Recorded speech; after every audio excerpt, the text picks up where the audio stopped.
Implant చేయడం మంచిదా? Bridge వేసుకుంటే మంచిదా? ఇంప్లాంట్ చేయాలి అంటే ఎముక ఉండాలి. బ్రిడ్జ్ వేసుకోవాలంటే బోన్ సపోర్ట్ అవసరం లేదు, పక్కన పళ్ళు సపోర్ట్ ఉంటే సరిపోతుంది.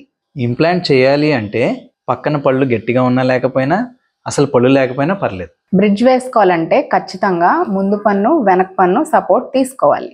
ఇంప్లాంట్ చాలా సహజసిద్ధంగా ఉంటుంది. మనం బ్రిడ్జ్ ఆప్షన్ చూస్ చేసుకుంటే చిగురికి మనం పెట్టిన పంటికి కొద్దిగా గ్యాప్ ఉండే ఛాన్స్ ఉంటుంది. కానీ ఆరోగ్య సమస్యలు అనగా షుగర్ లాంటివి ఉంటే కంట్రోల్లో ఉండాలి. బ్రిడ్జ్ వేసుకోవాలంటే ఆరోగ్య సమస్యలున్నా పర్వాలేదు, పక్కన సపోర్ట్ ఇచ్చే పళ్ళు గట్టిగా ఉంటే సరిపోతుంది.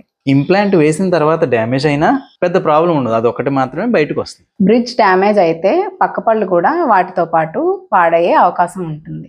ఇంప్లాంట్ ఖర్చుతో కూడుకుంది అనుకుంటారు, కానీ నార్మల్ క్యాప్స్తో పోల్చుకుంటే కొద్దిగా ఎక్కువ ఖర్చు అవుతుంది. కానీ మీరు జిర్కోనియా క్యాప్స్ వేయించుకుంటే దాంతో ఆల్మోస్ట్ సమానంగా అవ్వచ్చు. ఇంకా ఖర్చు విషయానికి వస్తే ఇప్పుడు మెటల్ సిరామిక్ క్రౌన్స్ వేసుకుంటే తక్కువ ఖర్చే అవుతుంది. అదే జిర్కోనియా క్యాప్స్ మనం చూస్ చేసుకుంటే ఇంప్లాంట్స్కి ఎంత ఖర్చు అవుతుందో ఇంచుమించు అంతే ఖర్చు అవుతుంది. ఇంప్లాంట్స్ వేసేటప్పుడు పక్క పళ్ళని మీరు ఏమీ డిస్టర్బ్ చేయవలసిన లేదు. బ్రిడ్జ్ వేసుకున్నప్పుడు ఆ సపోర్ట్ తీసుకున్న పళ్ళు ఒక్కొక్కసారి చల్లనివి వేడివి తీసుకున్నప్పుడు జివ్వు అనే అవకాశం ఉండొచ్చు. ఇంప్లాంట్స్ వేయాలంటే అనుభవం ఉన్న డాక్టర్తో వేయించుకోవాలి.